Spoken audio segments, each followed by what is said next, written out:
terlupakan, artinya tidak dikenal, wajahnya itu bisa berubah dan tidak dikenali. Buka di dalam Lukas 24, 13 sampai 21 bagaimana Yesus saat itu tidak dikenali oleh sahabat dan oleh murid-muridnya dan orang-orang terdekatnya. Di situ dengan jelas menyatakan bahwa di situ Yesus tidak dikenali. Terus kalau kita kaitkan di dalam nubuatan Yesus di dalam di dalam Lukas 4 ya, Lukas 4 di sana ketika Yesus digodai iblis, di situ bagaimana ada tertulis. Nah, ada tertulis. Itu tertulisnya di mana? Saya bawa di dalam Mazmur 91 ya, bahwa Yesus diselamatkan dan dilindungi oleh malaikat-malaikat Tuhan. Artinya, kalau kita korelasikan dalam peristiwa penyalipan di sini, Bang, bahkan sejarah menuliskan Bible, yang menuliskan peristiwa yang menuliskan peristiwa penyalipan itu bukan yang hadir di tempat itu, Bang. Sejarah Yahudi menuliskan itu setelah peristiwa itu berlangsung 38 tahun baru ada penulisan tentang penyalipan. Bayangkan, baru ada tahun 70-an, 73. Yesus meninggal tahun 33, berarti sekitar 40 tahun malah ya, 40 tahunan. Baru ada yang menuliskan peristiwa penyalipan. 40 tahun berlalu itu bisa terjadi perubahan-perubahan pemaknaan ya. Bahkan penyalipan itu sendiri diiringi dengan keraguan oleh Pilatus sebagai seorang kaisar saat itu. Ketika menyidangkan kasus Yesus, dia mengatakan orang ini tidak bersalah.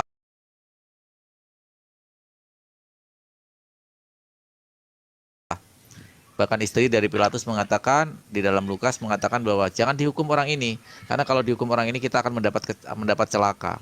Dan satu lagi, Bang, secara historikal, di dalam kitab Anda, Barnabas itu dibebaskan. Siapa Barnabas? Barnabas adalah seorang pemberontak besar, penjahat besar, pemberontak yang memberontak kekuasaannya Romawi di saat itu, penjajahan Romawi.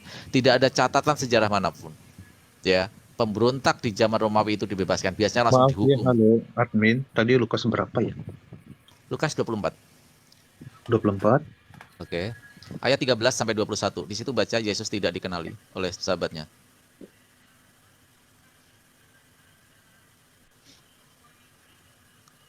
Itu kan, ini kan setelah kebangkitannya dari kematian. Iya, oke, baca aja. Iya, pada hari itu Bangkit juga dari dua orang. kematian. Hmm, Ini kan judul perikopnya ya. Yesus betul. menampakkan diri di jalan ke Emmaus. Ini berarti Yesus telah bangkit dari kematian. Oke, saya bacakan ayatnya ya. Pada Oke, hari siap. itu juga, dua orang dari murid-murid Yesus pergi ke sebuah kampung bernama Emmaus yang terletak kira-kira 7 mil jauhnya dari Yerusalem. Dan mereka bercakap-cakap tentang segala sesuatu yang telah terjadi. Ketika mereka sedang bercakap-cakap dan bertukar pikiran, datanglah Yesus sendiri mendekati mereka lalu berjalan bersama-sama dengan mereka. Tetapi ada sesuatu yang menghalangi mata mereka, sehingga mereka tidak dapat mengenal Dia. Yesus berkata kepada mereka, apakah yang kamu... Ya, dari statementnya sampean udah salah sih. Yang saya bilang Oke, itu lanjut kan, aja. yang, yang saya bilang itu kan bahwa yang bilang admin itu bahwa Yesus yang salibkan itu bukan Yesus sebenarnya. Nah, sebentar. Nanti saya bawa narasi di dalam Mazmur, Bang. Baca aja terus bahwa di situ dia dikenali Nah, karena akhirnya dikenali karena ternyata dia mempunyai sebuah kata-kata yang mirip dengan Yesus. Dia dikata pengajarannya, ya. Yang akhirnya Yesus mengenali. berkata kepada mereka, apakah yang kamu percakapkan sementara kamu berjalan? Maka berhentilah mereka dengan muka muram. Seorang dari mereka, namanya Kleopas, menjawabnya, adakah engkau satu-satunya orang asing di Yerusalem yang tidak tahu apa yang terjadi di situ pada hari-hari belakangan ini? Katanya kepada mereka. Apakah itu? Jawab mereka. Apa yang terjadi dengan Yesus orang Nazaret? Dia adalah seorang nabi yang berkuasa dalam pekerjaan dan perkataan di hadapan Allah dan di depan seluruh bangsa kami. Tetapi imam-imam kepala dan pemimpin-pemimpin kami telah menyerahkan dia untuk dihukum mati dan mereka telah menyalibkannya. Padahal kami dahulu mengharapkan bahwa dialah yang datang untuk membebaskan bangsa Israel. Tetapi sementara itu telah lewat 3 hari sejak semuanya itu terjadi. Tetapi beberapa perempuan dari kalangan kami telah mengejutkan kami. Pagi-pagi buta mereka telah pergi ke kubur dan tidak menemukan mayatnya. Lalu mereka datang dengan berita bahwa telah kelihatan kepada mereka malaikat-malaikat yang mengatakan bahwa ia hidup. Dan beberapa teman kami telah pergi ke kubur itu dan dan mendapati bahwa memang benar yang dikatakan perempuan-perempuan itu, tetapi dia tidak mereka lihat. Lalu ia berkata kepada mereka, "Hai kamu orang bodoh, betapa lambannya hatimu sehingga kamu tidak percaya segala sesuatu yang telah dikatakan para nabi. Bukankah Mesias harus menderita semuanya itu untuk masuk ke dalam kemuliaannya?" Lalu ia menjelaskan kepada mereka apa yang tertulis tentang dia dalam seluruh kitab suci, mulai dari kitab-kitab Musa dan segala kitab nabi. Mereka mendekati kampung yang mereka tuju, lalu ia berbuat seolah-olah hendak meneruskan perjalanannya, tetapi mereka sangat mendesaknya, katanya, "Tinggallah bersama-sama dengan kami, sebab telah menjelang malam dan matahari hampir terbenam." Lalu masuklah ia untuk tinggal bersama-sama dengan mereka. Waktu ia duduk makan dengan mereka, ia mengambil roti, mengucap berkata, lalu bermecah-mecahkannya dan memberikannya kepada mereka. Ketika itu terbukalah mata mereka dan mereka pun mengenal dia, tetapi ia lenyap dari tengah-tengah mereka. Kata mereka seorang kepada yang lain, "Bukankah hati hati kita berkobar-kobar ketika ia berbicara dengan kita di tengah jalan, dan ketika ia menerangkan kitab suci kepada kita?" Lalu bangunlah mereka dan terus kembali ke Yerusalem. Di situ mereka mendapati kesebelas murid itu. Mereka sedang berkumpul bersama-sama dengan teman-teman mereka. Kata mereka itu, "Sesungguhnya Tuhan telah bangkit dan telah menampakkan diri kepada Simon."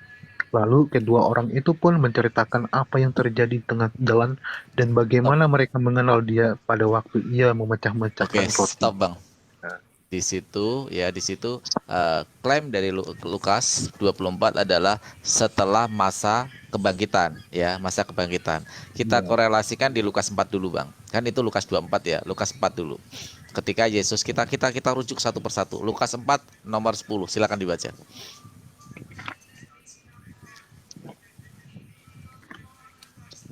Kita pelan-pelan ya, kita diskusi nggak nyari ini karena perbedaan nih. Silakan pahami Yesus berbeda, tapi kita berdasarkan argumen kita diskusikan data-data dari Bible Anda sendiri. Nanti saya korelasikan dari ayat Al-Qur'an. Apa persamaan dari Yesus Christ dan Isa alaihissalam. Lukas 4 nomor 10 nomor 11, Bang. Sebab ada tertulis, "Mengapa engkau mengenai engkau? Dia akan Ini memerintahkan malaikat-malaikatnya untuk melindungi engkau." Terus apa ini hubungannya sama penyalipannya oke, dengan kita yang kita persepsinya masuk. Al-Quran?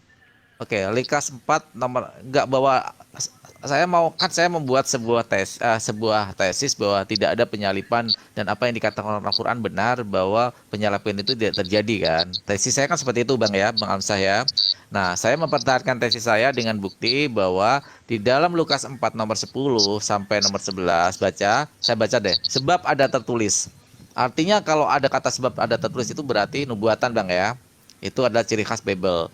Sebab ada tertulis mengenai engkau. Ia akan memerintahkan malaikat-malaikatnya untuk melindungi engkau. Nomor 11-nya, dan mereka akan menatang engkau di atas tangannya supaya kakimu jangan terantuk kepada batu. Ya, 2 ayat. Lukas 4, 10, nomor 10 dan nomor 11. Sekarang baca di Mazmur 91, nomor 11. Coba, di sana kata-katanya sama nggak sama di Lukas 4 ini? Bahwa Yesus di sana. Nanti akan ada korelasinya, Bang. Mazmur berapa itu ya? Mazmur 91.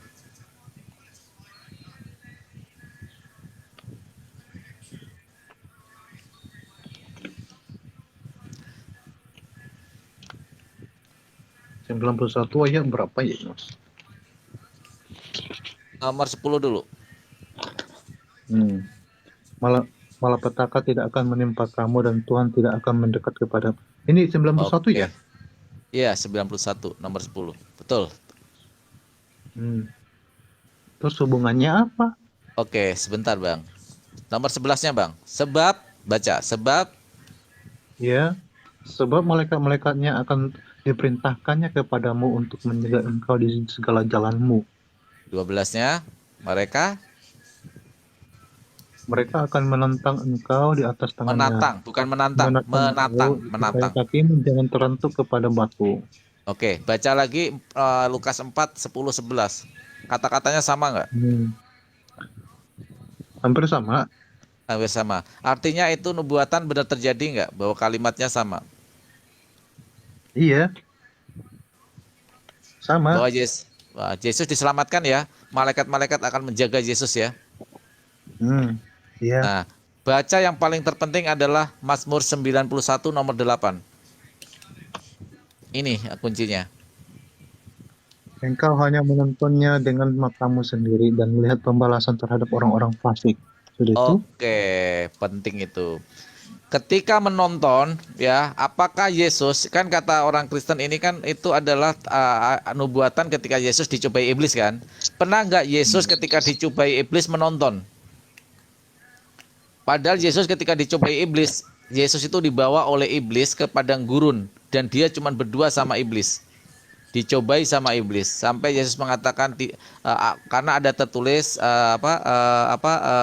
jangan kau ini, jangan kau kau cobai Tuhan Allahmu ya.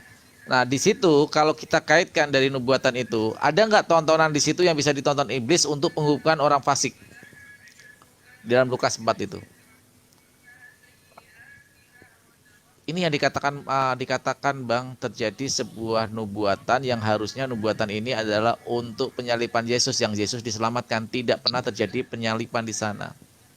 Kalau kita baca lagi di nomor 12, saya baca dulu ya gantian ya. 91 nomor 12, mereka akan menatang engkau di atas tangannya supaya kakimu jangan terantuk kepada batu. Nomor 14-nya nih, sungguh hanya melekat kepadaku maka aku akan meluputkannya, menghidarkannya. Aku akan membentenginya sebab ia mengenal namaku. Di sini Bang, hukuman itu diluputkan. Kalau kita bangun konstruk berargumen dari ayat ke ayat, bagaimana di Lukas 24 saya tadi suruh buka, tidak dikenali. Oke, kalau katanya itu adalah pembangkitan. Nah, saya bawa ke dalam sebelum penyalipan. Di dalam Lukas 4, itu kan peristiwa sebelum penyalipan, ya waktu di ini. Terus bagaimana di dalam Mazmur 91, kata ada tertulis itu berarti nubuatan. Itu Bang, ya. Boleh Anda nggak percaya nggak apa-apa, tapi saya membangun konstruk berargumen Itu seperti ini bahwa gini, Yesus gini Mas. dilindungi, diselamatkan. Apalagi Halo Mas. sebentar. Apalagi ketika di Taman Getsemani di dalam Markus di sana di dalam Matius Yesus berdoa ya ya Tuhan, semoga cawan ini berlalu bukan atas kehendakku tetapi atas kehendakmu. Nah, di situ Yesus diselamatkan dari apa yang disebut penyalipan. Kenapa? Tuhan melindungi Yesus dengan malaikat-malaikatnya. Kenapa? Di peristiwa itu juga turun malaikat untuk memberi penguatan kepada Yesus Christ. Gitu, Bang. Kalau saya evaluasi dari pemahaman sampean itu kayaknya nggak relevan sama kejadiannya sih. Iya, karena Oke, setiap nggak ayat apa-apa. itu kan eh di mana ya? Kita nggak bisa samakan pemahamannya sama penyalipan, Oke, nggak apa-apa. nggak bisa. Kalau kalau memang tidak ini, tolong jawab pertanyaan saya. Kalau itu memang buat nubuatan, ketika iblis dicobai oleh ketika Yesus dicobai oleh iblis. Jawab pertanyaan saya, di mana ayat yang Lukas 4 itu Yesus menonton dan menyaksikan orang-orang fasik dihukum. Silakan. Jadi kalau mau menautkan di nubuatan ya jangan curang juga, ayat-ayatnya dikurangin. Ini saya mau bawa semua dari Lukas dari Mazmur 1, dari nomor 5, dari nomor 8, dari nomor 11, 12, 13, 14. Coba Itu kan di Lukas 4 itu, karena katanya Lukas 4 itu adalah penggenapan daripada iya. Mazmur 91 waktu dicobai iblis. Lukas 4 itu coba tunjukkan saya Yesus menyaksikan orang-orang fasik dihukum. Seperti di dalam Mazmur 91 ayat 8. Itu pembuktian untuk menyangkal klaim saya salah. Silakan. Mungkin ini relevannya bukan di mana ya? Kita bukan ke apanya ya? Ya namanya juga iblis kan dari sini dia mencobai gitu, mencobai. Dia Oke. mencobai dengan segala lisan. Ya mungkin kalau saya pahami memang nggak relevan juga sama apa yang maksud Anda gitu. Oke, nggak apa-apa. Gak apa-apa kalau nggak relevan. Tetapi ketika Anda sampai pada Iya. kesimpulan saya nggak relevan, argumentasi saya dengan ayat dari Mazmur 91, dari ayat 5 sampai 14, di situ kan ada rangkaian kan? Ya ada rangkaian. Sekarang tunjukkan di ayat 8 itu peristiwa di Lukas 4 karena terkorelasi kepada nubuatan. Ada ayat mengatakan Yesus menonton hukum. Nih, di dalam Lukas 8 jelas ya.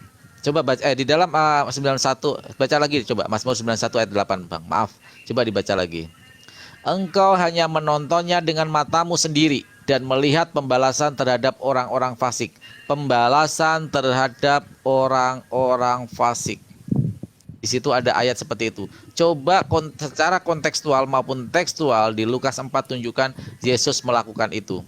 Yaitu Yesus menonton orang-orang fasik dihukum. Ada nggak? Itu aja sih kuncinya. Patahkan argumentasi saya kalau di Lukas 4 Yesus pernah melakukan itu ketika dicobai iblis. Clear sebenarnya. Kita bacakan dari Mazmur keseluruhannya ya. Dalam lindungan Allah. Orang yang duduk dalam lindungan yang menanti malam dalam. Apalagi kalau kita pasang nomor 16-nya ya, Bang ya. Di dalam 16-nya. Ini saya yang sering saya sayangkan, Bang. Ya nggak apa-apa sih itu metodologi dari Bible ya. Bible orang-orang Kristen ketika mengambil nubuatan Bible itu cuma 1-2 ayat udah cukup sebagai nubuatan. Ayat selanjutnya dan sebelumnya tuh nggak pernah dibaca. Saya bisa berani membaca 91 sampai selesai, Bang.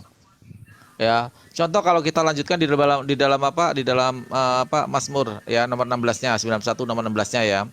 Dengan panjang umur akan kukenangkan dia dan akan kuperlihatkan kepadanya keselamatan daripadaku. Ya. Saya angkat semua Kristen deh. Saya suka kalau banyak Kristen malah saya suka.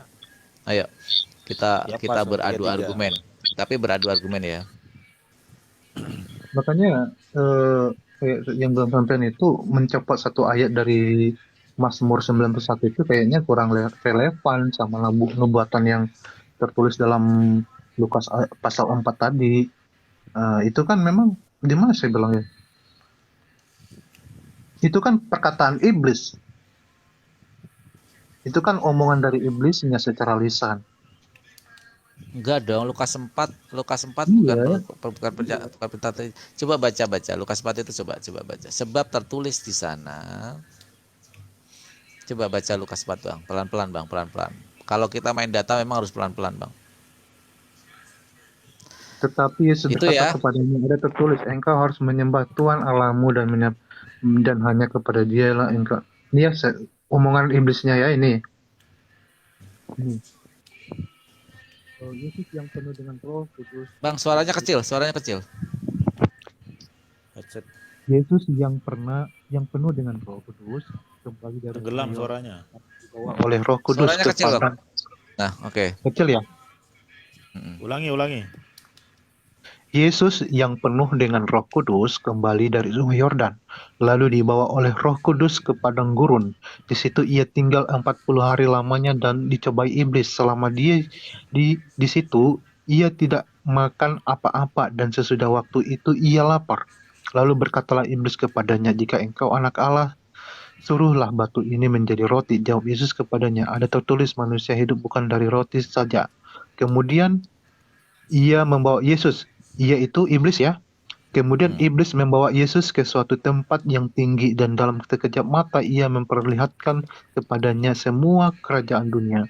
Kata iblis kepadanya, segala kuasa itu serta kemuliaannya akan kuberikan kepadamu sebab semua itu telah diserahkan kepadaku dan aku memberikannya kepada siapa saja yang kukehendaki.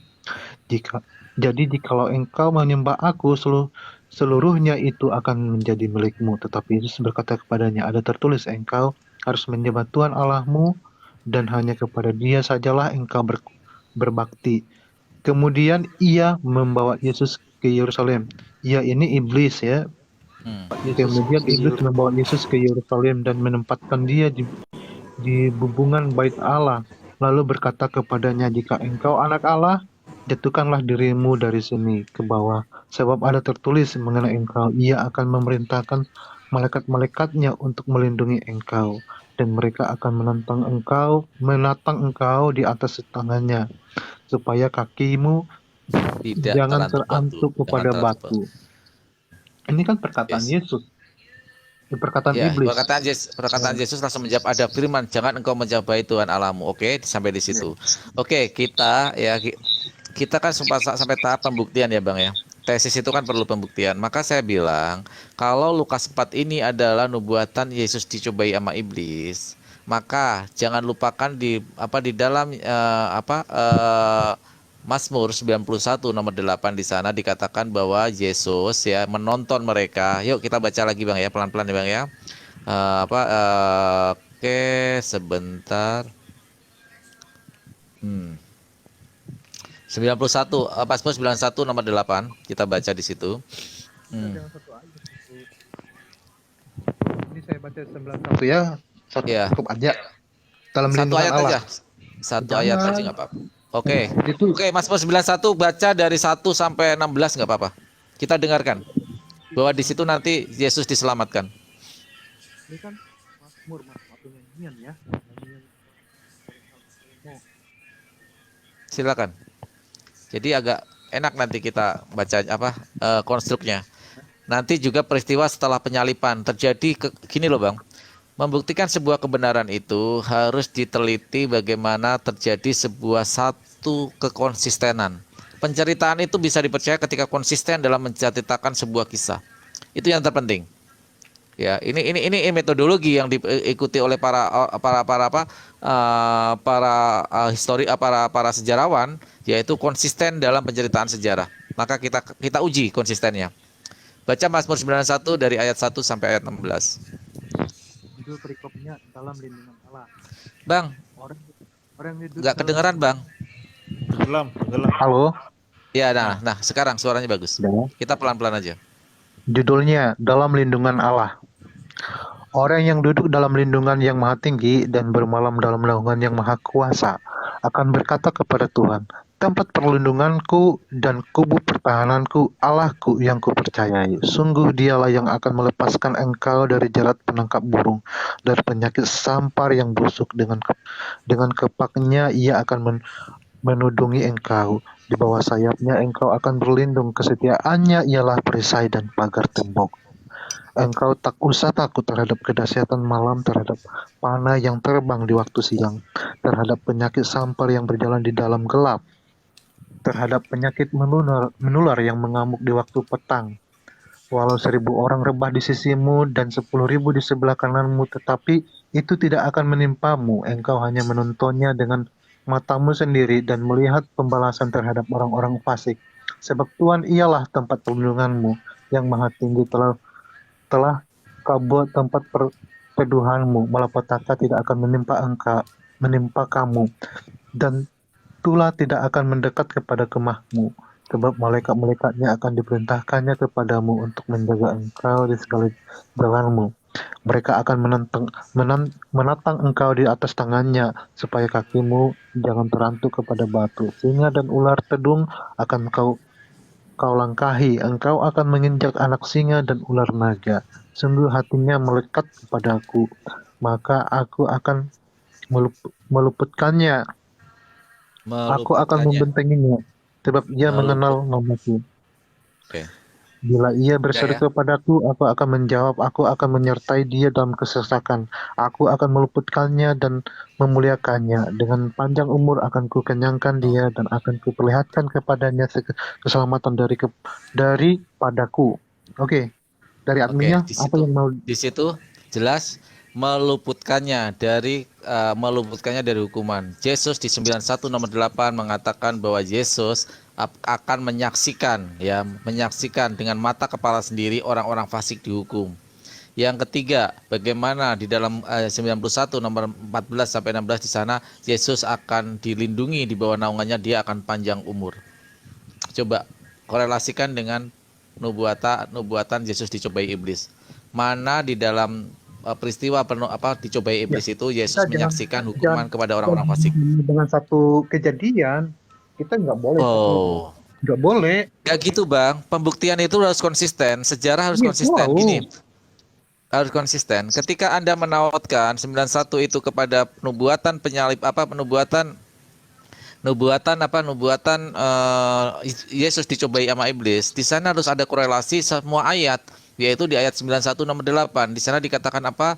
Dia akan menonton dengan mata kepala sendiri bahwa akan dihukum orang-orang fasik. 91 nomor 14 sampai 16, Yesus dilindungi, diluputkan dari maut, dan Yesus akan panjang umur. Coba korelasikan dengan peristiwa nubuatan Yesus dicobai iblis. Itu kan bukan cuma dalam satu kejadian aja dihubungkan, nggak boleh. Saya pikir salah cara sampean untuk mengkorelasikannya. Oke, kalau saya salah sekarang nggak boleh satu peristiwa saja. Sekarang peristiwa yang Yesus digodai sama iblis, silakan buktikan Yesus ada peristiwa menonton orang fasik dihukum. Kan gitu Bang cara pembuktiannya. Penggenapan atau nubuatan Iya. harus memenuhi segala ayat di situ, betul? Betul nggak? Tapi yang sampean bilang itu, coba yang sampean tanyakan itu, coba di mana Yesus waktu dicobai iblis itu menonton orang-orang fasik, bukan. Jadi kalau dihubungkan sama Mazmur 91 tadi itu bukan untuk satu kejadian aja. Oh, Bukan. nubuatan itu untuk beberapa kejadian. Coba sekarang kejadian Semua. Itu kan tentang Yesus. Berarti bukan cuma satu kejadian yang dialami Yesus, bukan. Oke, sekarang saya tanya nomor 8 tadi sudah tidak ada ya di dalam peristiwa Yesus dicobai iblis, Yesus menonton apa dengan kepala sendiri orang-orang fasik dihukum. Sekarang nomor 14 sampai 16, Yesus panjang umur diluputkan dari maut. Karena di sana ular tedung itu yang beracun itu artinya diselamatkan dari maut, diselamatkan dari kematian. Karena yang kena bisa ular itu pasti mati, maka Yesus diselamatkan dari kematian. Peristiwa mana Yesus yang menghadapi kematian kecuali penyalipan? Silakan. Gampang pembuktiannya, Bang. Dia mati di kayu salib, dikuburkan. Udah. Kemudian dia bangkit dari alam kubur. Bang, artinya kalau Yesus sudah mengalami kematian, ya berarti nubuatan itu malah tidak terjadi karena di situ jelas diselamatkan. Arti diselamatkan itu sebelum mengalami kematian. Mau dihidupkan lagi mau tidak berarti dia sudah mengalami kematian. Artinya nubuatan itu tidak terjadi. Justru penubuatan itu terjadi kalau Yesus tidak pernah disalib, dia tidak pernah mati. Justru itu yang menggenapi nubuatan karena di situ jelas dia dilindungi dari maut dan dipanjangkan umurnya. Ini ada sambil ngecas HP kayaknya ya. Bunyinya dengung ini. Saya yang ngecas saya Bang Raka. Karena baterai saya kayak agak habis ini kayaknya. Agak dengung iya, ya. Iya. Kira ini nih, Bro. Sorry. Iya, kalau host nggak enak kalau bengong, Pak. Kalau host memang susah memang kalau ini. Ya. Oke, kita main di situ aja ya. Kalau memang tidak ada nggak apa-apa Bang Alamsyah ya. Kita sepakat untuk tidak sepakat. Sekarang saat-saat peristiwa ketika saya coba membangun konstruk berpikir Anda ya selama ini biar Anda juga pemahaman interpretasi berbeda dari membaca Bible. Sekarang ketika peristiwa setelah Yesus disalib, kita bawa ke sana ya. Oke. Baca di dalam Yohanes 20 nomor 1 Bang. Silakan Bang. Yuk kita pelan-pelan yuk. Yohanes 20 nomor 1.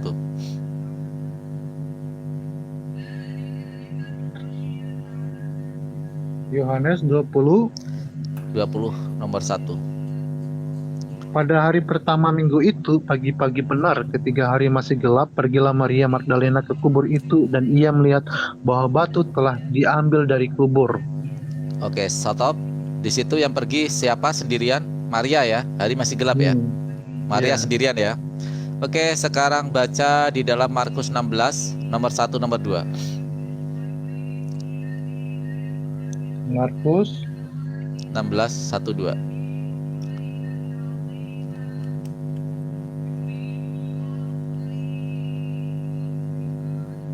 Markus 19 ya? 16.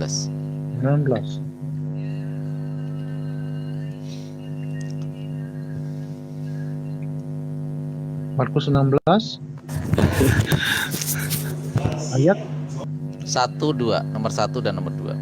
Setelah lewat hari Sabat, Maria Magdalena dan Maria ibu Yakobus serta Salome membeli rempah-rempah untuk pergi ke kubur dan meminyaki Yesus. Dan pagi-pagi benar pada hari pertama minggu itu setelah matahari terbit pergilah mereka ke kubur. Ada yang aneh nggak, Bang? Sebenarnya gini, mungkin Ya, sampean sebentar, kita pelan-pelan. Kita sudah sepakat sejarah dipercaya karena konsistensi. Mohon maaf Bang Raka, mohon maaf di mute dulu, Bang Raka.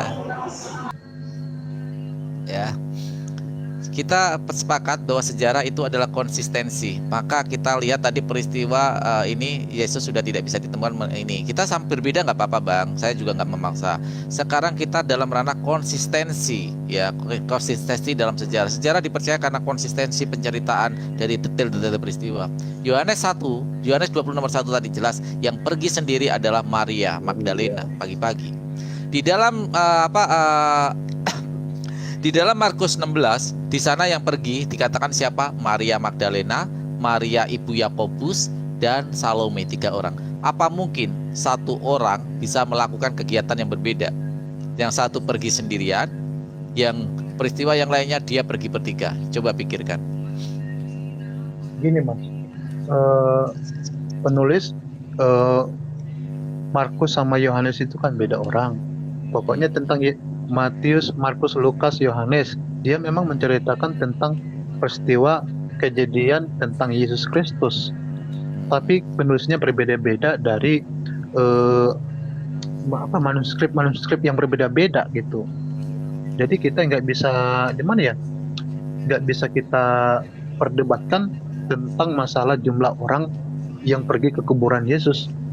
Kita nggak bisa Jadi mana perdebatkan itu. peristiwa nggak bisa diukur begitu. Jadi mana yang bisa Bukan dipercaya? karena gini, itu kan manuskripnya berbeda gitu.